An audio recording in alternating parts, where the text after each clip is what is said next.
2, capítulo 4. Uma fuga pela vida. Na manhã seguinte à conversa com o profeta Mormon, John Ferrier foi para Salt Lake City e, ao encontrar seu conhecido que seguia para as montanhas de Nevada, confiou a ele sua mensagem para Jefferson Hope. Nela, contava aos jovens sobre o iminente perigo que os ameaçava e como era necessário que ele retornasse. Feito isso, ele se sentiu mais tranquilo e voltou para casa com o coração mais leve. Ao se aproximar de sua fazenda, ficou surpreso ao ver um cavalo preso a cada um dos postes de seu portão. Ele ficou ainda mais surpreso ao entrar e ver dois jovens em sua sala de estar. Um deles, com o rosto longo e pálido, estava inclinado em uma cadeira de balanço com seus pés sobre o fogão. O outro, um jovem com o pescoço grosso, de características grosseiras e inchadas, estava em pé diante da janela, com suas mãos nos bolsos, assobiando um hino popular. Ambos acenaram para Ferrier quando ele entrou, e o que estava na cadeira de balanço iniciou a conversa. "Talvez você não nos conheça", disse. "Esse aqui é o filho do ancião de Weber, e eu sou Joseph Stangerson, que viajou com você pelo deserto, quando o Senhor estendeu sua mão e o reuniu com o rebanho verdadeiro. Como ele fará com todas as nações em seu devido tempo", disse o outro, com uma voz anasalada. "Ele trabalha lentamente, mas a obra dele é excelente." John Ferrier curvou-se de maneira fria. Ele havia deduzido quem eram os seus visitantes. "Viemos aqui", continuou Stangerson, "sob o conselho de nossos pais, para pedir a mão de sua filha, para qualquer um de nós que parecer bom para ela e para você. Como eu tenho apenas 4 esposas, e o irmão de Weber aqui tem 7, parece que meus argumentos são mais fortes." Não, não, irmão Stangerson", exclamou o outro. "A questão não é quantas esposas nós temos, mas quantas podemos sustentar. Meu pai deu-me seus moinhos e eu sou mais rico. Mas minhas perspectivas são melhores", disse o outro com calma. "Quando o senhor levar meu pai, herdarei seus curtume e sua fábrica de couro. E sou mais velho que você, em posição mais elevada na igreja." "A moça deve decidir", alegrou-se o jovem de Weber, sorrindo com malícia para seu próprio reflexo no vidro. "Devemos deixar que ela decida tudo." Durante esse diálogo, John Ferrier permaneceu fumando na entrada da casa, mal contendo seu chicote longe das costas dos dois visitantes. "Vejam bem", disse ele enfim, "quando minha filha os chamar, vocês podem vir, mas até lá não quero vê-los novamente." Os dois jovens mormons o encararam, pasmos. Aos seus olhos, essa competição entre eles pela mão da moça era mais alta honra tanto para ela quanto para seu pai. "Há 2 saídas da sala", gritou Ferrier. "Há a porta e janela. Qual vocês preferem?" Seu rosto marrom parecia tão feroz e suas mãos magras tão ameaçadoras que seus visitantes saltaram e bateram em retirada. O velho fazendeiro os seguiu até a porta. "Avisem-me quando decidirem qual das 2 será", disse ironicamente. "Você sofrerá por isso", ameaçou Stangerson irado. "Você desafiou o profeta e o conselho dos 4. Você irá se lamentar até o fim dos seus dias." "A mão do Senhor irá pesar sobre você", bradou o jovem Weber. "Ele se levantará e o castigará." "Então eu começarei o castigo", exclamou Ferrier, furioso, e teria corrido pelas escadas para pegar sua arma se Lucy não o houvesse segurado pelo braço e impedido. Antes que ele conseguisse escapar de suas mãos, o som dos cascos dos cavalos o mostrou que eles já estavam fora de seu alcance. "Aqueles malandros hipócritas!" gritou, secando o suor de sua testa. "Eu prefiro vê-la em seu túmulo, minha menina, do que como esposa de um deles." "Eu também, pai", respondeu ela com convicção. "Mas Jefferson chegará logo." "Sim, não demorará muito. Quanto antes, melhor, pois não sabemos qual será o próximo passo deles." Já era de fato hora de alguém capaz de aconselhar e ajudar viesse em socorro do velho fazendeiro e de sua filha adotiva. Em toda a história do assentamento, nunca houve um caso de tanta desobediência à autoridade dos anciãos. Se pequenos erros eram punidos com tanta severidade, qual seria o destino desse grande rebelde? Ferrier sabia que sua riqueza e posição não lhe valeriam nada. Outros, tão conhecidos e ricos quanto ele, haviam sido levados e seus bens entregues à igreja. Ele era um homem corajoso, mas tremia com os terrores vagos e sombrios que paravam sobre ele. Qualquer perigo conhecido ele poderia enfrentar com lábio firme, mas esse suspense era angustiante. Ele escondeu seus medos de sua filha, no entanto, e conseguiu trazer luz para o assunto, embora ela, com o olhar aguçado do amor, visse claramente que ele estava agitado. Ele esperava receber alguma mensagem, um protesto de Young quanto à sua conduta, e ele não estava enganado, embora tenha chegado de maneira inesperada. Ao levantar-se na manhã seguinte, encontrou, para sua surpresa, um pequeno quadrado de papel pregado no cobre-leito de sua cama, bem sobre o peito. Nele estava impresso em letras fortes espalhadas: 29 dias são dados a você para reparação. E então, as reticências foram mais amedrontadoras que qualquer ameaça poderia ter sido. Como esse alerta havia chegado ao seu quarto, intrigou profundamente, pois seus criados dormiam em uma casa externa e as portas e janelas estavam todas trancadas. Ele amassou o papel e não disse nada para sua filha, mas o incidente provocou um calafrio em seu coração. Os 29 dias eram evidentemente o saldo do mês que Young havia prometido. Que força ou coragem poderia valer contra o inimigo armado com poderes tão misteriosos?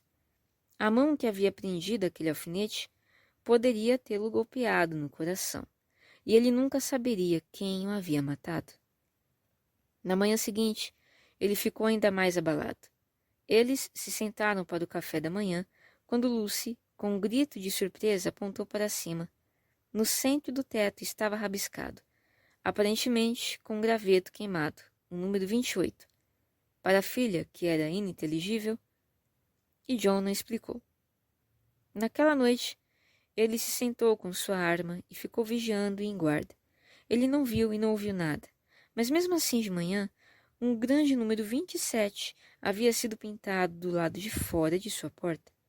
Assim foi dia após dia, e tão certo como chegava a manhã, ele descobria que seus inimigos invisíveis continuavam com seu registro, e haviam feito sua marca em algum lugar visível, com quantos dias ainda lhe restavam do mês oferecido. Às vezes, os números fatais apareciam nas paredes, às vezes no chão, ocasionalmente em pequenos cartazes colados no portão do jardim ou nas grades. Mesmo com toda a sua vigilância, John Ferrier não conseguia descobrir de onde vinham tais avisos diários. Um horror quase supersticioso vinha sobre ele ao vê-los. Ficou abatido e inquieto, e seus olhos tinham um olhar perturbado de uma criatura caçada. Ele tinha apenas uma esperança na vida agora, e era a chegada do jovem caçador de Nevada. O 20 mudou para 15 e o 15 para 10, mas não houve notícias daquele que estava ausente. Um a um, os números diminuíam, e ainda não havia sinal dele. Sempre que um cavaleiro atravessava a estrada ou um cocheiro gritava para sua equipe, o velho fazendeiro corria até o portão, pensando que a ajuda finalmente havia chegado. Então, quando viu o 5 dar lugar ao 4, que por sua vez virou 3, perdeu sua fé e abandonou toda a esperança de escapar. Sozinho e com seu conhecimento limitado das montanhas que o cercavam o assentamento, ele sabia que seria inútil. As estradas mais frequentadas eram estritamente vigiadas e guardadas, e ninguém conseguia passar por elas sem uma ordem do concílio. Por qualquer caminho que fosse, parecia não haver como evitar o golpe que parava sobre ele. No entanto, o velho nunca hesitou em sua resolução de perder sua vida antes de consentir com o que considerava ser a desonra de sua filha. Certa noite, estava sentado sozinho, ponderando sobre seus problemas e buscando em vão uma saída deles. Naquela manhã havia aparecido o número 2 sobre a parede de sua casa, e o dia seguinte seria o último do período determinado. O que iria acontecer? Todas as formas de fantasias vagas e terríveis ocupavam sua imaginação. E sua filha? O que seria dela depois que ele se fosse? Não havia como escapar da teia invisível de que fora armada ao redor deles. Então ele afundou a cabeça sobre a mesa e chorou ao pensar em sua própria impotência. O que era aquilo? No silêncio, ele ouviu um som leve de arranhado, baixo, mas muito claro, no silêncio da noite. Vinha da porta da casa. Ferrier caminhou até a entrada e ouviu atentamente. Houve uma pausa por alguns momentos e então o som baixo se repetiu. Alguém estava claramente batendo em uma das folhas da porta. Seria algum assassino noturno que estava lá para cumprir as ordens assassinas do tribunal secreto? Ou era algum agente que estava marcando que o último dia do prazo havia chegado? John Ferrier sentiu que a morte instantânea seria melhor que o suspense que abalava seus nervos e inquietava o seu coração. De uma vez, abriu a porta. Do lado de fora, tudo estava calmo e quieto. A noite estava agradável e as estrelas brilhavam forte no céu. O pequeno jardim na frente da casa estava diante dos olhos do fazendeiro, rodeado pela cerca e pelo portão, mas nem ali, nem na estrada havia qualquer ser humano para ser visto. Como um suspiro de alívio, Ferrier olhou para a direita e para a esquerda, até que olhou para seus próprios pés e viu para sua surpresa um homem deitado de bruços sobre o chão, com os braços e pernas esticados. Ele estava tão nervoso com aquela visão que se inclinou contra a parede com sua mão na garganta para segurar sua vontade de gritar. Seu primeiro pensamento foi que a figura prostrada era um homem ferido ou moribundo, mas enquanto olhava, ele o viu retorcer-se pelo chão para dentro do corredor com a rapidez e o silêncio de uma serpente. Quando entrou na casa, o homem ficou em pé, fechou a porta e, para a surpresa do fazendeiro, revelou-se o rosto ávido e resoluto de Jefferson Hope. Bom, falou John Ferrier. Como você me assustou? O que você fez? Entrar dessa forma? Me dê comida, disse o outro rouco. Eu não tive tempo de comer ou beber nas últimas 9 horas. Então ele lançou-se sobre a carne e o pão que ainda estavam sobre a mesa de jantar de seu anfitrião e os devorou vorazmente. Lucy está aguentando bem? Perguntou após satisfazer sua fome. Sim, ela não conhece o perigo, respondeu seu pai. Isso é bom. A casa está vigiada por todos os lados. É por isso que me arrastei até aqui. Eles podem ser bem espertos, mas não são espertos o bastante para pegar um caçador ou achu. John Ferrier sentiu-se um homem diferente agora que sabia que tinha um aliado de volta ao seu lado. Ele segurou a mão áspera do jovem e apertou-a cordialmente. Você é um homem de quem podemos nos orgulhar, ele disse. Não existem muitos que viriam aqui para compartilhar nosso perigo e nossas aflições. Você falou bem, parceiro, respondeu o jovem caçador. Eu tenho respeito por você. Mas se você estivesse sozinho nesse negócio, eu pensaria 2 vezes antes de colocar minha cabeça em tamanho vespeiro. É Lucy que me trouxe até aqui. E antes que algo aconteça a ela, acho que teremos um a menos na família Hope de Utah.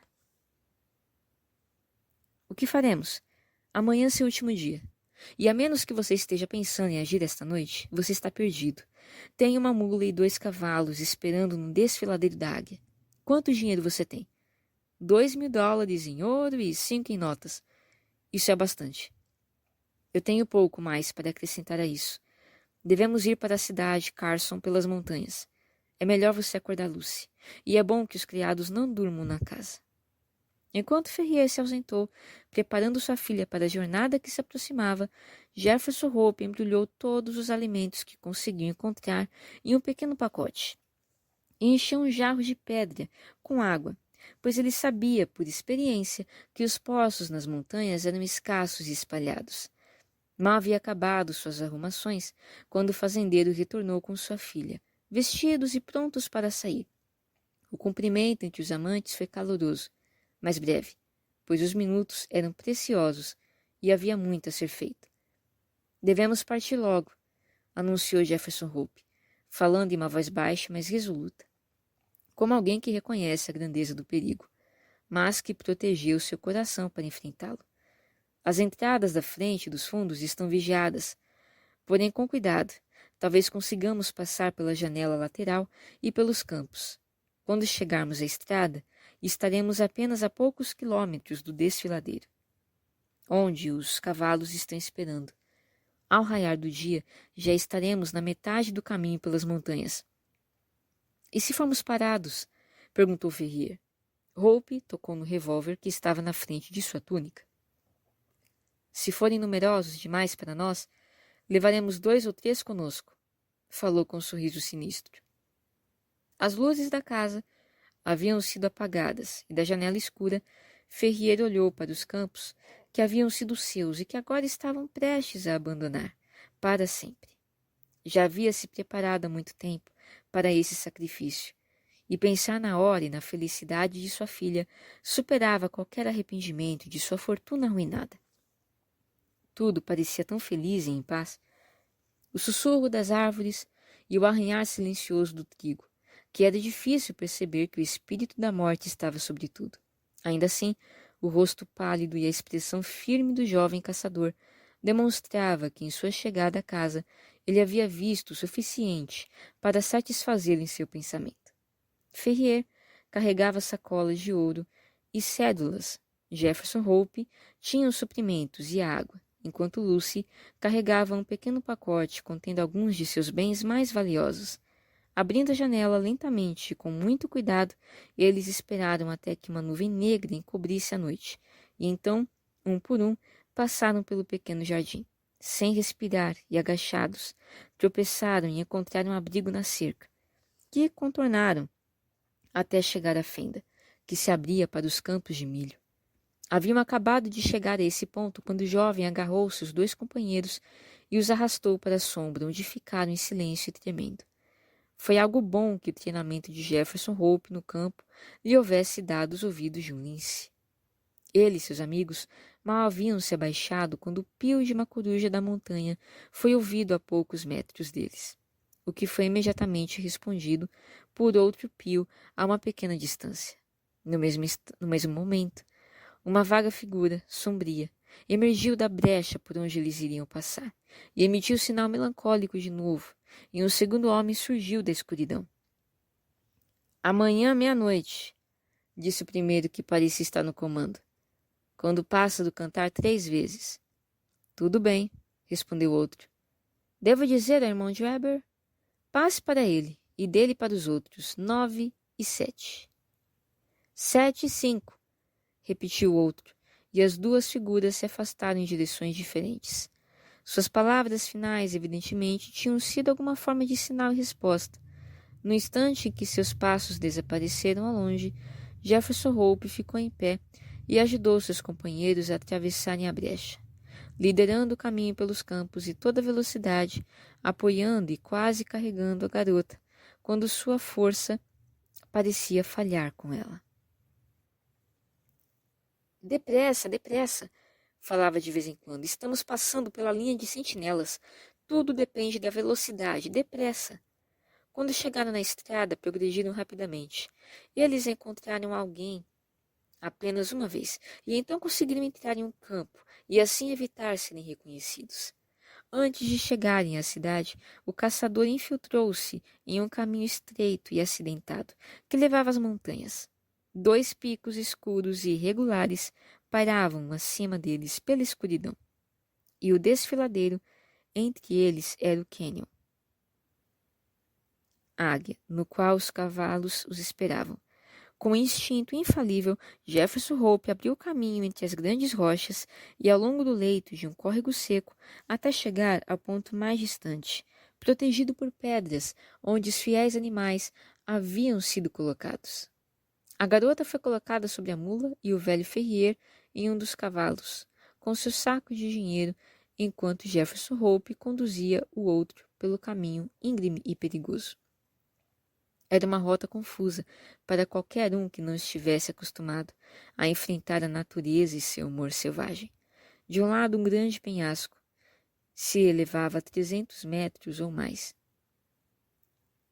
Escuro, austero e ameaçador, com longas colunas de basalto sobre sua superfície áspera, como as costelas de algum monstro petrificado. Do outro lado, um caos selvagem de pedregulhos e escombros tornava impossível avançar. Entre os dois corria uma trilha irregular, tão estreito em alguns lugares que eles pareciam viajar em fila indiana, e tão acidentado que apenas os cavaleiros mais habilidosos conseguiam passear por ele. No entanto, apesar de todos os perigos e dificuldades, os corações dos fugitivos estavam leves, pois cada passo aumentava a distância entre eles e o terrível despotismo do qual fugiam. Mas logo tiveram uma prova de que ainda estavam dentro da jurisdição dos santos. Eles alcançaram a porção mais selvagem e desolada do desfiladeiro quando a jovem deu um grito de surpresa e apontou para cima. Em uma rocha da qual tinham uma perspectiva ampla sobre o caminho, aparecendo escuro e plano contra o céu. Havia uma sentinela solitária. Ele o serviu seu questionamento militar de quem está aí soou pelo desfiladeiro silencioso. Viajantes para Nevada, respondeu Jefferson Hope com a mão no rifle pendurado em sua cela. Eles podiam ver o observador solitário manuseando sua arma e olhando para eles como se não estivesse satisfeito com a resposta. Com a permissão de quem? Perguntou. Os 4 santos, respondeu Ferrier. Suas experiências mormons lhe ensinaram que essa era a mais alta autoridade a qual ele poderia se referir. 9 e 7, gritou o sentinela. 7 e 5, respondeu Jefferson Hope prontamente, lembrando-se da contrassenha que havia escutado no jardim. Passem, e que o senhor vá com vocês, falou a voz no alto. Além desse ponto, o caminho se alargou e os cavalos conseguiram entrar em um trote.